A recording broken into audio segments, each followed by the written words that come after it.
봅시다. 오늘은 제곱근의 곱셈과 나눗셈이라고 하는 건데, 제곱근의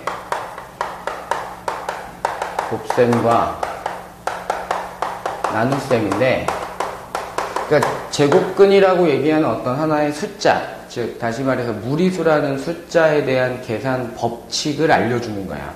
계산 법칙을 알려주고 있기 때문에 그 법칙은 반드시 더하기 빼기 곱하기 나누기처럼 여러분이 숫자 계산할 때처럼 똑같이 알고 있어야 되는 거지. 그지? 첫 번째 우선은 보게 되면 곱셈을 보자.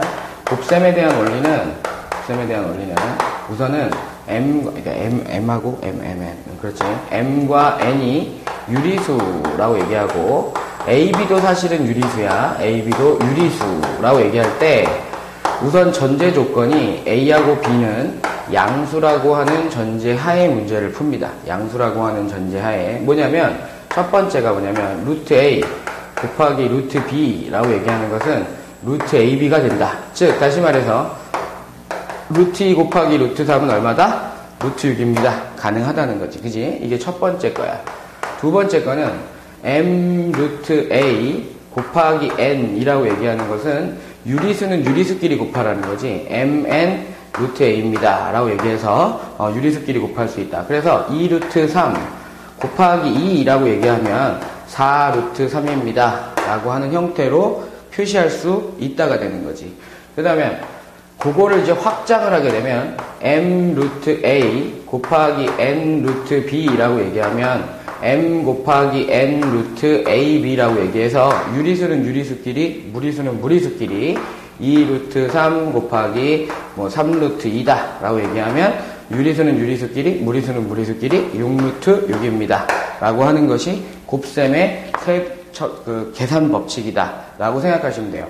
그 다음에 네 번째, 사실은 원래 다 배우긴 한 건데 봐, 루트에 a제곱 곱하기 b, 즉 a제곱 b라고 얘기하는 것은 a가 앞으로 튀어나가면서 제곱이기 때문에 앞으로 튀어나가면서 루트 b다 라고 얘기할 수 있다는 거야. 즉 다시 말해서 루트 12라고 얘기하면 소인수 분해하게 되면 2의 제곱 곱하기 3인데 그것은 2는 앞으로 튀어나가면서 2 루트 3입니다 라고 얘기할 수 있다 라고 하는 것이 가장 중요한 것이고, 근호 안에는 반드시 가장 작은 자연수로서 표시할 수 있어야 돼. 즉 나갈 수 있는 것들을 다 내보낼 수 있어야 된다는 거지. 중요한 건 뭐냐면 이렇게 갈 수도 있어야 되고 이렇게 갈 수도 있어야 된다는 것을 반드시 머릿속에 기억을 하셔야만 합니다. 이것이 곱셈에 대한 원칙이다 라고 생각하시면 돼. 그러면 두 번째, 나눗셈은 어떻게 합니까? 나눗셈도 똑같아. 나눗셈도 우선은 m과 n은 유리수여야 되고 그 다음에 a, b도 유리수여야 돼. 그 다음에 그러니까 유리수라고 얘기하는 것 자체에서도 a, b는 근호 안에 들어가는 숫자이기 때문에 a, b는 0보다 커야 된다라고 하는 기본 조건이 있다라고 생각하시면 돼요. 첫 번째 건 뭐냐면 루트 a분의 루트 b라고 얘기하는 것은 루트 a분의 b입니다 라고 얘기할 수 있다. 예를 들어서 루트 2분의 루트 3이라고 얘기하는 것은 루트 2분의 3. 자유자재로 왔다 갔다 그릴 수 있어야 돼. 두 번째 건 뭐냐면 m 루트 a 나누기 n 루트 b라고 얘기한다면 걔는 m은 m 루트 a는 위로 가고 n 루트 b는 밑으로 갈 수 있다 라고 생각하시면 되죠. 그래서 예를 들어서 이쪽에다 적을까? 2 루트 3 나누기 4 루트 2라고 얘기하게 되면 2분의 1에 곱하기 루트 2분의 루트 3입니다 라고 얘기할 수 있고 이걸 또 합칠 수도 있겠지. 그지? 이런 식으로 정리하면 돼. 그 다음에 세 번째가 뭐냐면 세 번째가 루트 a분의 루트 b라고 얘기하는 이제 루트 c도 있잖아. 이렇게 하자. 나누기 루트 c분의 루트 d라고 얘기하면 숫자처럼 그냥 똑같이 생각하면 돼. 루트 a분의 루트 b 곱하기 루트 d분의 루트 c. 사실 무리수도 숫자잖아. 그지? 그래서 그냥 루트 ad분의 루트 bc입니다 라고 하는 형태로 표시할 수 있다. 마지막으로 루트 a분의 이렇게 할까?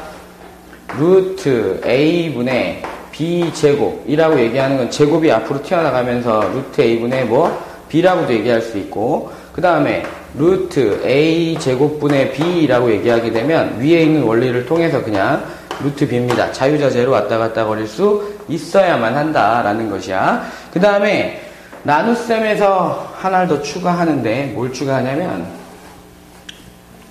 세번 우리가 약속해 놓은 거야. 뭐냐면 분모의 유리화라고 하는 걸 하는데 유리라고 얘기하는 건 유리수잖아. 유리수. 그지? 유리수. 그러니까 분모에 무리수가 있으면 유리화를 시켜라 라고 하는 거야. 유리화를 시켜라. 그래서 루트 A분의 B라고 얘기하는 것을 얘를 유리수로 만들려면 제곱밖에 없잖아. 그지? 그래서 똑같이 분모에다가 분자에다가 똑같이 루트 A를 곱해주면 루트 A의 뭐야? 제곱이잖아. 그지? 그리고 B 루트 A가 되니까 얘는 A분의 B 루트 A입니다. 라고 하는 형태로 표시할 수 있어야만 한다라는 거지. 그 다음에 요건 단항식인 경우고 이런 경우 루트 A 마이너스 루트 B분의 C라고 얘기해보자. 그럼 이 유리화 어떻게 합니까? 라고 얘기하면 이때는 이런 걸 곱하는 거야. 루트 A 플러스 루트 B분의 여러분들 그 2학년 과정에서 배웠을 거야. 루트 A 플러스 루트 B라고 얘기하면 이게 합차 공식이 된단 말이야. 합차 공식. 그래서 루트 A의 제곱 A 빼기 B분의 C의 가로 열고 루트 A 플러스 루트 B입니다. 라고 얘기해서 분모가 다항식인 무리수인 경우에는 합차 공식을 사용해서 문제를 합차 공식을 이용해서 유리화를 하도록 한다라고 생각을 하시면 되겠습니다. 아시겠습니까? 여기까지가 기본적인 내용이었고 계산을 통해서 문제를 풀어보면서 여러분들이 법칙을 이해할 수 있도록 합니다. 아시겠죠? 잠시 후에 문제 풀도록 하겠습니다.